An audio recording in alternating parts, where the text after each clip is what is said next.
Working Cows Podcast, episode 56. Welcome to the podcast that gives producers a platform to discuss and share paradigm-challenging practices.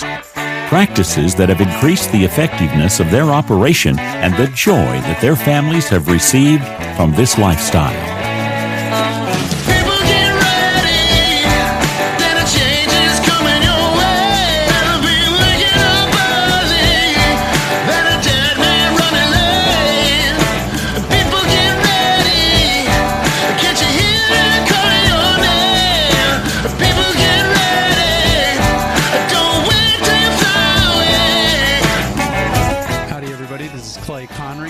Host of the Working Cows Podcast, a proud member of the Global Ag Network, which has officially launched this week.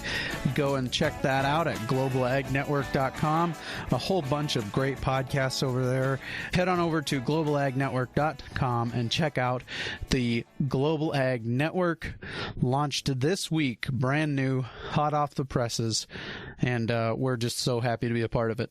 I need to start off with a couple of corrections from last week's solo episode. I had I words on the brain, and I said ionophores a few times in a discussion about turning cow manure from a asset into a liability. Obviously, I was referring to ivermectins and porons and dewormers and those kinds of things. So I just wanted to clear that up as we move forward. Today on the show, we're really excited to welcome back Mary Jo Irmen. Mary Jo is the author of Farming Without the Bank and Wealth Without the Bank and Wall Street. She was guest on episode number 1 of the Working Cows Podcast, and we're happy to have her back. So Mary Jo Irmen, welcome back to the Working Cows Podcast. Thank you for having me back. So as I was driving around today on my way to the office, I heard a report that we are looking at a record soybean harvest in the United States, but also looking at the lowest prices in a decade.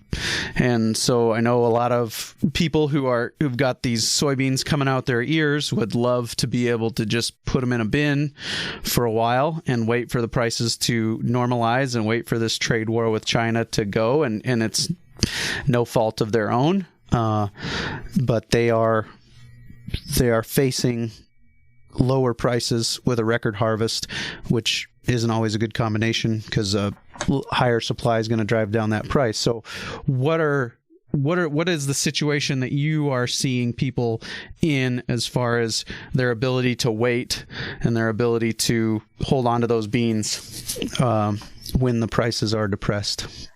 You know, it's the same situation kind of that you heard on the radio. They can't, it depends who they are. Excuse me, and where they're at financially. They might not be able to hold that grain because the bank's going to come and knock and say, I need that. And what tends to happen is the bank, it's all based on emotion, right? And typically when we're selling commodities, that's based on emotion anyway. And so if we can take the emotion out of it from the banker's side and from the farmer's side and say, hey, Mr. Banker, if you can carry me another 2 or 3 months, I can make more on those beans. But the bank freaks out, and the banks are in trouble right now. And so, because we're seeing interest rates go up, land prices, everything's going to start coming down. And so they want that stuff paid off because they need collateral. They don't want just a bunch of assets sitting out there. Banks want cash flow. And so the banks come knocking and say, hey, you need to sell those beans.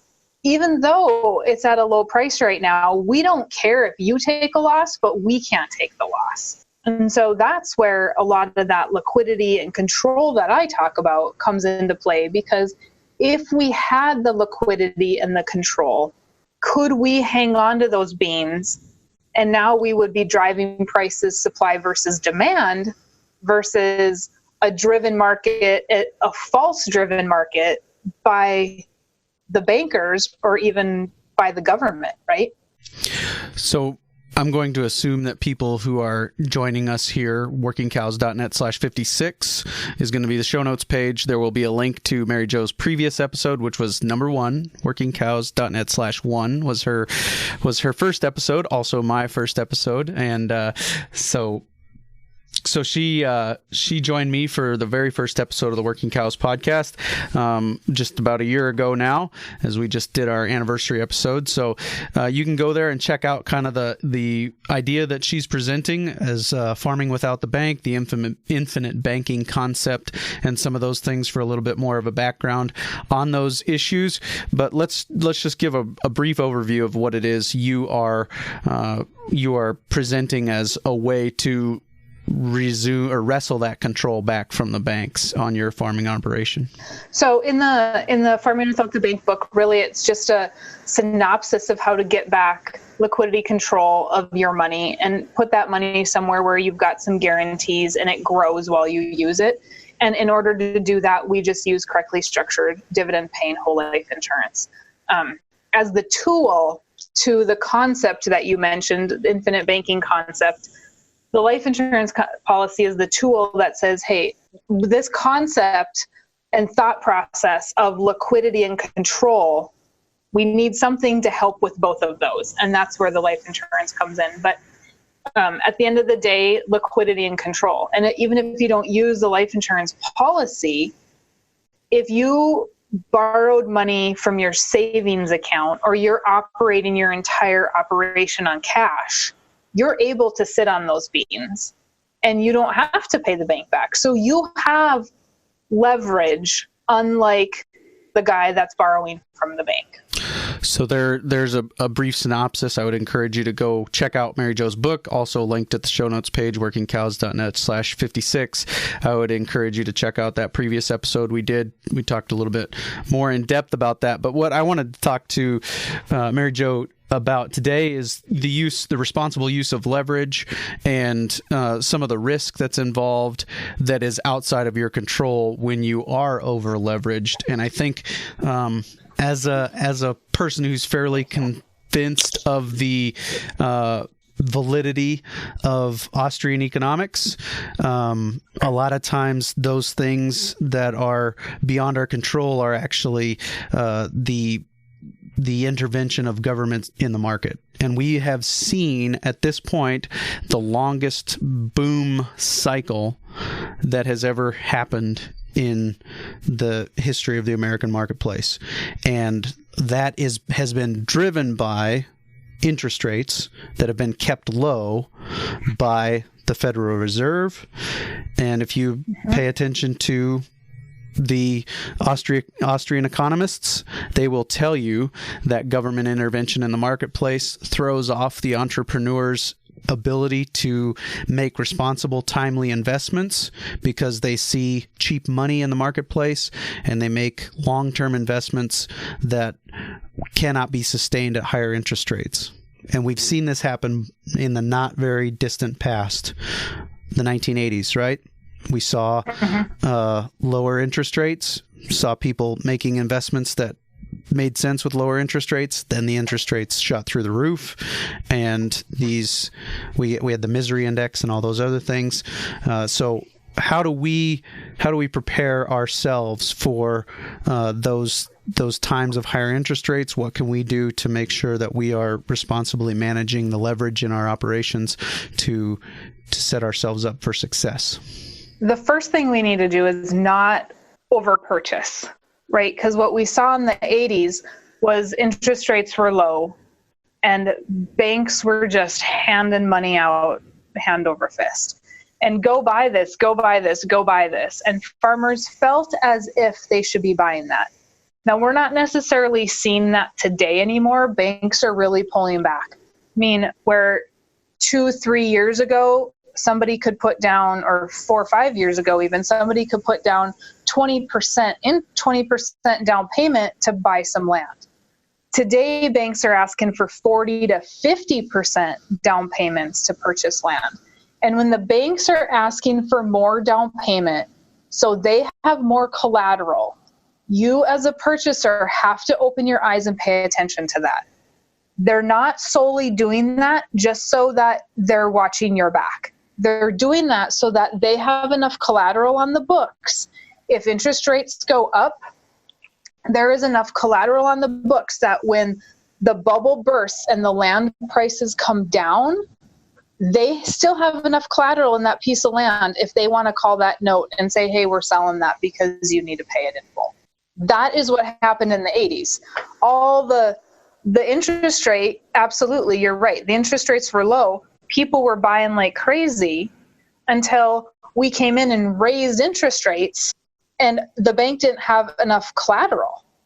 And it was a hard shift. Today, what they're trying to do is a really slow shift. So we don't have a repeat of the 80s. So interest rates are trying to creep up really slow, giving the banks time to react, giving the people that have these loans time to react. So we don't need to put up, and as I watch people expand, we don't want to put up one piece, like, let's just, for example, we don't want to put up 1 quarter of ground for another quarter of ground, because now we've got 2 quarters collateral for 1 loan. Higher risk on your side. So what we're saying here is I look at farmers, ranchers as entrepreneurs, and entrepreneurs are the key to a thriving economy and entrepreneurs' ability to make smart investments. But low interest rates trick them into making long-term investments that cannot be sustained at higher interest rates. And so we've seen these artificially, as I would say, as an Austrian economist, or not an economist, but somebody who listens to them, artificially low interest rates financed by the Fed's printing of money has tricked some people into making some investments in land in the short term that won't be sustainable with lower commodity prices and some of those things. And I guess I see us, and I've heard it from other people, not necessarily people who are even interested in Austrian economics, that are looking at where we're headed and saying this smells a lot like the 80s. Where we're at right now smells a lot like the 80s.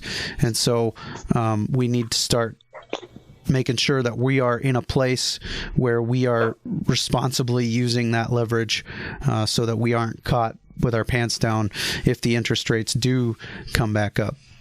Exactly. If interest rates come back up, some notes are going to get called, and if they come up fast, we're going to and commodity prices stay low, we're going to have a repeat of the 80s. So then we have to look at who's going to be buying. I just watched a video of the 1980s farm crisis, and they were having sheriff auctions, is what they call them. And so you watch that and you see just devastation across the board. But then you go, who was buying? Somebody was buying, and they were buying at, and you can't even really call it a discounted rate because it was inflated to begin with, right? So they were buying at the correct value at that time, a discounted rate. So who's going to have the opportunity to buy when these interest rates come back? The guy with liquid money. I've been listening to these guys for 2 years now, and it makes a lot of sense to me. Some of the guys I've been listening to, Tom Woods, Bob Murphy, they've got a podcast called Contra Krugman. Bob Murphy also has a podcast with Carlos Lara, the Lara Murphy Report. Peter Schiff, another guy that talks a lot about these things. And he said, President Trump campaigned well. He was talking about a big, ugly bubble. But then as soon as he's President Trump, he starts to take credit for the best economy since sliced bread. And now he's got himself painted into a corner where he can't, if he took credit for the upswing, he's also going to be responsible for the downturn. That's a problem. Mm-hmm. We should have, according to Peter Schiff, we should have gone through the difficulty. We should have kept calling it a big, ugly bubble, and we should have dealt with the pain of the higher interest rates that we need to get everything back to, as you said, those prices were inflated. We need to get everything back to a reasonable price structure, and so that we can start to operate closer to real. We can't operate on a real price structure and without gold backing up our money supply, but we're getting way into the weeds there. So, but we need to get back to something like a real interest rate structure. And a Fed financed 0% interest rate is not a real thing. And so we need to make sure that we are figuring out ways to get liquidity back into our system. And what do we mean by liquidity when we talk about that? What do we say when we talk about liquidity? When I talk about liquidity, I mean cash on hand. And I just talked about this with a farmer a couple weeks ago. And we actually argued about it a little bit because he's like, well, I have liquidity. I have, 90% of my land paid for. I have liquidity. So that's not liquid. You have to go to the bank for it. Well, the bank will lend me the money.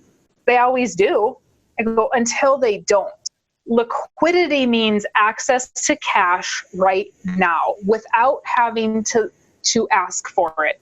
So is that cash value of your life insurance? Is that a savings account? Is that an IRA or a 401k? Is it a bond? Is something that can be liquefied immediately? And typically even your IRAs, any kind of mutual fund isn't even that liquid. And you don't really know how much you have until you get the check. Because today it's one amount, in an hour it could be another amount. That's going to depend on the market. But as a farmer, do you want assets or do you want cash flow? What is more important? And assets are great, and paid off assets are wonderful. But in addition to paying off those assets, we need to create a pool of money that we have immediate access to, and we can take advantage of situations when the time is right. We can take advantage of a situation that somebody is overpaid for land, interest rates go high, now that land is for sale, and we're going to get it at a much better price. The guys with liquid, immediate access to cash have that. And when times are bad and the banks aren't lending money, the liquidity disappears against your asset. And the value of the asset crashes too, right? Yep, or at least absolutely, it goes back to normal, as we would say. It doesn't crash; it goes back to what it should have been all along. And exactly. Yep. That land should only be valued at what it's able to produce, right? Mm-hmm. Mm-hmm. And that land should only be valued at what it's able to produce when commodities are at a reasonable value.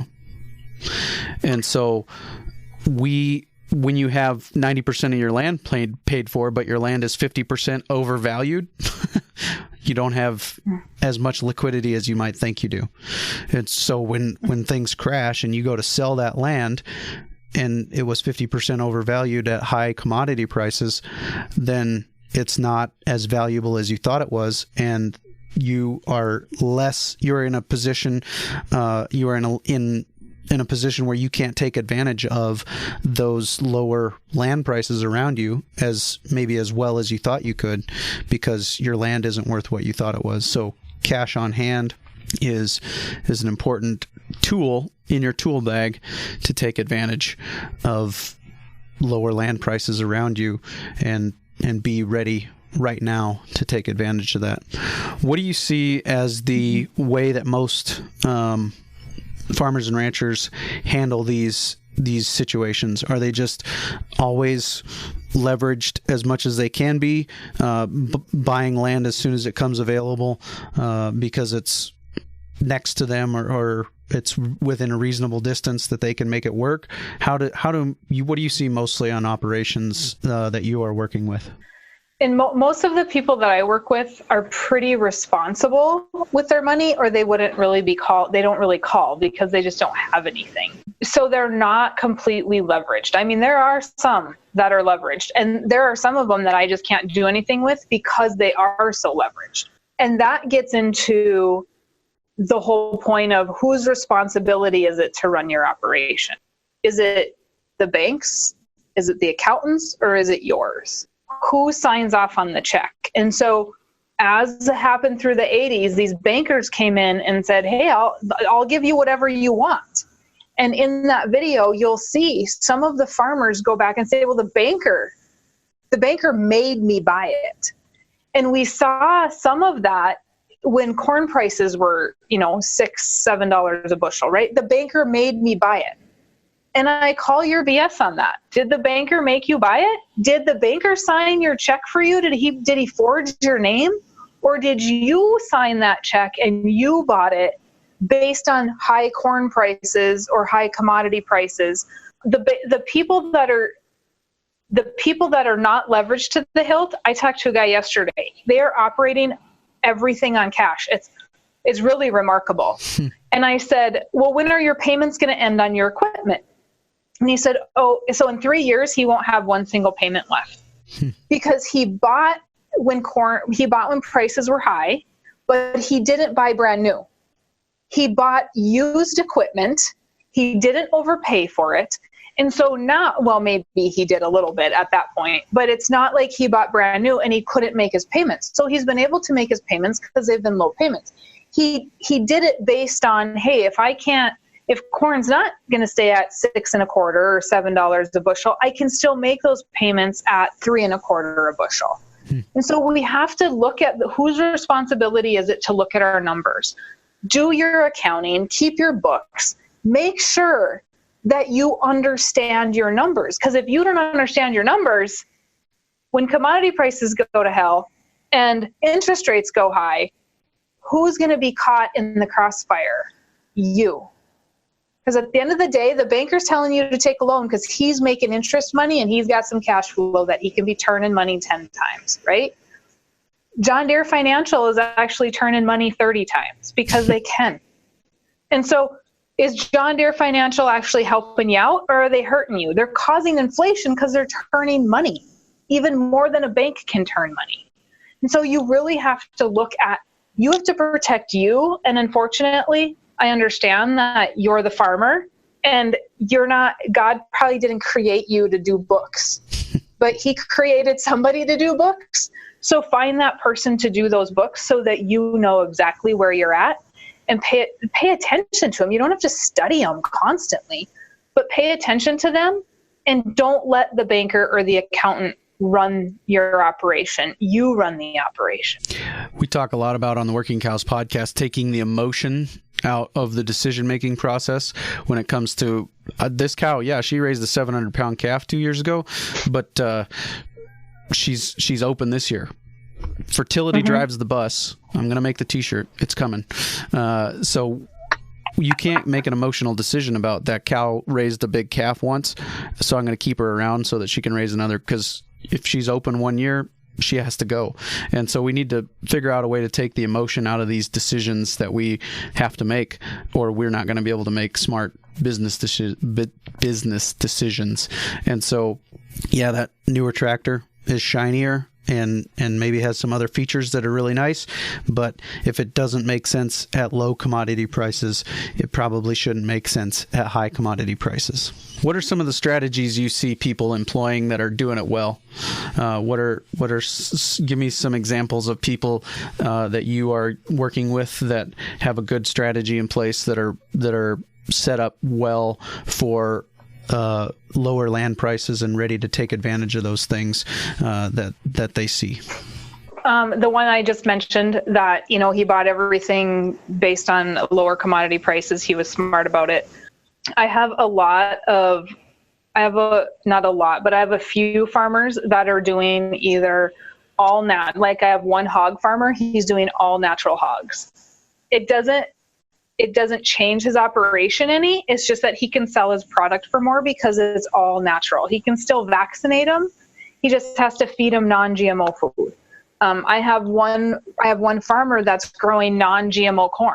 He's making a lot more money than the average corn grower because he's putting in non-GMO, but he can put pretty much the same fertilizer and chemicals on. And so it's just a different seed. You've got some diversification going on. Some of those farmers are actually diversifying the farm. They're doing other things with it. Maybe they're poultry farmers and they're hauling out chicken litter and they're selling chicken litter to another farmer to use as fertilizer. And so right now, a lot of that, and I'm actually going to start doing interviews with farmers that have some diversification on the farm, that we can't today with the commodity prices the way they are and the land prices as high as they are, we can't just do one thing anymore. We might have to use that farm for some other method. But we're not even, those people that are getting ahead they're waiting, they're listening to podcasts like yours, Clay. They're waiting for the bubble to burst before they buy anything. They're not overextending themselves, and they're doing okay. And because they knew that the times were coming, they didn't buy into this false inflation.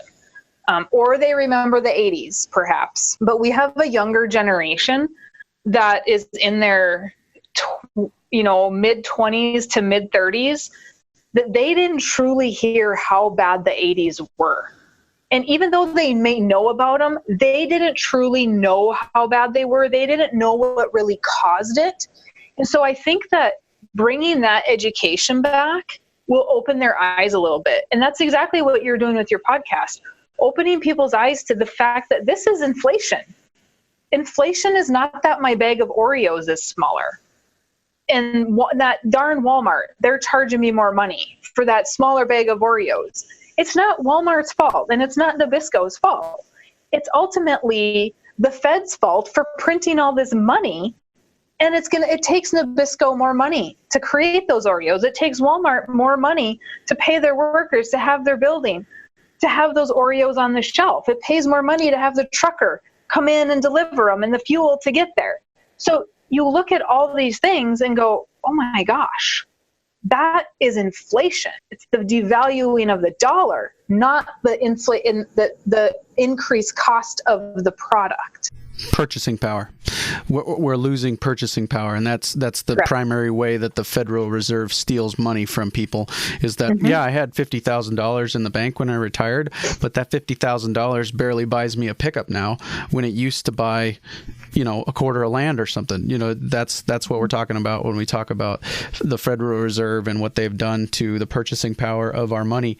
And so, how are people using your concept or Nelson Nash's concept of the infinite banking concept and dividend paying whole life insurance? How are they using that as part of their strategy to give themselves freedom and control?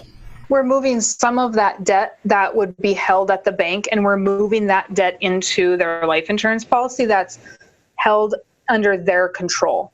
So now if I have a $500,000 combine and I finance that through my life insurance policy, I have that control. So if commodity prices drop, interest rates go up, I can make an interest-only payment, and I don't have to make a payment back to myself because my death benefit is collateral to that loan. It's not hitting my balance sheet.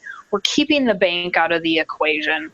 It's just a lot cleaner. It's a lot less stressful because right now farmers are under a lot of stress. We're seeing increased suicide rates, and it's sad. I just want to make that statement. It's very, very sad. But at the end of the day, I'm always a problem solver, right? So I'm like, well, why did that guy commit suicide? And how many people could he called? But what is the solution to the problem? And if we go to the problem, it's finances.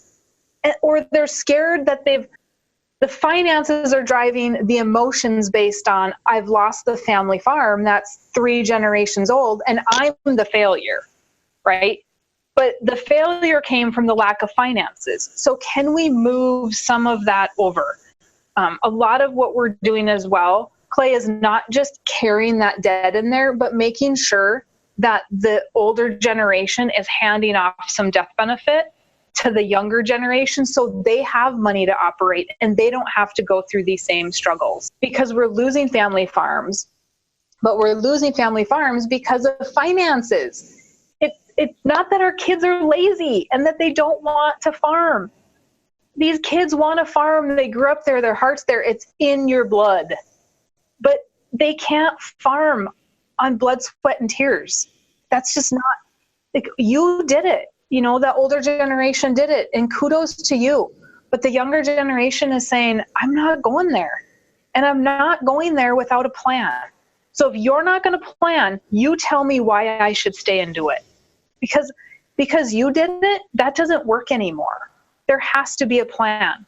And so what I'm seeing a lot and what I'm actually doing a lot is I'm writing a lot of life insurance on mom and dad, and we're buying about $1 a death benefit for about 45 to 50 cents, income tax free. So when mom and dad pass away, that younger generation is going to get $1 that they paid 50 cents for income tax free to either buy out siblings, to use for operating, to do whatever with. That was not ever in the plan before. Before the 80s, we saw a lot of life insurance and estate planning for farms, and we just don't see that anymore today. And when you get beyond that second generation, or the first generation, depending on how you look at it, if the first generation is the son or daughter that's paying for the life insurance policy and getting $1 of death benefit for 45 cents of investment, you go to the second generation, then the son or daughter's children, and they're able to buy it at an even more discounted rate, right? Absolutely. Yep. I have a blog post on my website, farmingwithoutthebank.com, and it's called the Generational Wealth blog post. It's generational wealth that will save the family farm. And I actually ran strategies, and I have it on there, that if a 60-year-old bought $20,000 worth of insurance, $20,000 of premium, they would pass off $671,000 of death benefit. If the next generation rolled that into life insurance, we took $671,000 and we turned it into $2.3 million for the end of the second generation, right? So the third generation inherits $2.7 million. They put that into life insurance. We turn that into $11.6 million. So by the fourth generation is inheriting $11.6 million. We've paid 18 cents for every dollar of death benefit, income tax free. We've used it income tax free. It grew income tax free. And if that third generation passes it to the fourth, or if the fourth generation rolls it into more life insurance, they'll be passing on $44 million, income tax free. Now, when we ask what the wealthy do, what do the Rockefellers do? They buy life insurance on every new person in their family, and it goes into a trust. And they just keep rolling money. Why aren't we doing that? Why aren't we rolling money so the next generation is better? Why aren't we figuring out how to save what we work so hard to build? Because we get up every day and we work our butt off, but we don't look into the future far enough to figure out how to save it and how to make it a little bit more comfortable for the next generation. And we're not leaving them rich, because with the rate of inflation and the cost to do business and farming, they're not going to be rich by any stretch of the imagination. But they might be able to expand. They might be able to keep up what you built. What are some of the opportunities for the first and second generation as they are using this this process? What are some of the things that people who are just getting started out doing? Does one generation just have to commit to putting in the seed money and letting it grow, or is there some opportunity for the earlier generations to also benefit from this process? No, the immediate generation that's doing it, they're benefiting right away because they immediately have access to cash. So we can immediately start moving some of that debt away from the bank into their own life insurance policy. They immediately have some liquidity and some control. They have some guarantees. They might be, the first generation is going to also possibly be using that for retirement. Because right now there's not a farmer out there planning for retirement outside of, I'm going to sell this to the kids and that's my retirement, or I'm going to rent it to the kids and that's my retirement income. And so can we use the life insurance policy as our retirement? So there's absolutely, if you're buying cows, so the first generation that's starting this, we're going to buy cows with it. We're going to put that money in and we're going to start building our herd or buying some cows or bulls or fencing or tractors or whatever you want to do, down payments for land. It's definitely useful while you're alive. We do not have to just sit on it and wait. The only cure for inflation is higher interest rates, right? Mm-hmm. Correct. So what are the interest rates on this strategy, and how do we make sure that we're in a good place when the interest rates do start to normalize? Interest rates right now with the company that I write for are 4.76. There are companies, so right now most companies are anywhere between 4.5 to 8. So people ask me this question all the time. Well, what if interest rates go higher? What's the life insurance company going to do? So I have a twofold answer to that. One, if we read Becoming Your Own Banker by R. Nelson Nash, you will see in there that Nelson was borrowing money against his life insurance policies at 5, 6, and 8% in the 80s. When the banks were at 24, Nelson was paying 5, 6, and 8%. So do you anticipate the life insurance companies going higher than that today? I don't. There's regulations on how much they can increase per year, and that is about 0.5% per year. So it's going to take them a really long time to get to 24%, if that would happen again, or even 20%. Now, what if they did? Let's say that the feds put a 20% rate on the bank stuff again, and all of a sudden the banks are charging us 20%, and the life insurance companies charging us 20%. Who do you want to have a 20% loan with? Yourself or the bank? I would rather have that loan with myself and have control of it and say, oh, I can pay that back if I can, or I don't have to pay that back if I can't. I would much rather have that loan with myself.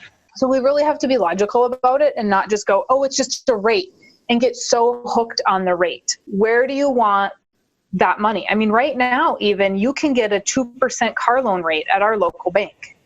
So do you go to the life insurance policy at 4.76? Probably not. Unless you absolutely want control of that loan to say, I don't know if I'm going to make my payment because times are tough and I'm an entrepreneur. Then yeah, I want that loan from the bank, or I want that loan from my policy, sorry. But otherwise, I might just take advantage of the 2% loan rate at the bank and leave that money in my policy for another opportunity because it's liquid money. Yep. Use the cheap money. If you've got the liquid assets to back it up, use the cheap money while it's available. And then when, I'm not going to say if, I will say when interest rates go high, you have access to real money, liquid assets that you can get to through your planning of being your own banker. And that's why this process is so attractive, and I think such a game changer for people who want to start to have some more control and not have to, as you said in the first podcast, buy the ranch, buy the farm back from the bank every single generation. Now, Nelson would reprimand me for saying that you should go to the bank at 2%, because you're still allowing the bank to turn money. You're still allowing the feds to turn money. And that is not an Austrian school of thought. The Austrian school of thought is you put your money in the policy and you use the policy no matter what the interest rate is on the policy, because you own that company, because it's a mutual company. So you own part of it. So why would you go to the bank and borrow their money? That's like stealing the peas, as Nelson would call it. However, if you don't care about the Austrian school of thought and you need to leverage yourself a little bit, you can do it that way. Now, if you want to get rid of the banks and you want to do what Carlos and Robert are talking about, and Carlos and Robert really talk a lot about the 10% tipping point. And the fact that if we used infinite banking and we use the life insurance policies along with 2 of their other methods, because they have a 3-system approach to it. So if you used infinite banking and we removed ourselves from the banks, 10% of us did that, government would be cut in half and there would be no Federal Reserve. So if you want to be part of that 10% movement, then don't use the 2% bank money. Don't use the banks at all. But it takes us time to get there. So in that meantime, we might have to do that. We might have to still go to the bank and say, you know what, I'm going to need both of them. We're going to wean ourselves off of it though, right? Right. Right. Half the government should mean half the tax burden too, right? Well, I would hope so, gosh. Yeah, no, Nelson, I don't know. Did you know this, Clay? Nelson does not, he does not believe in taking a child deduction. He does not believe in taking a mortgage deduction.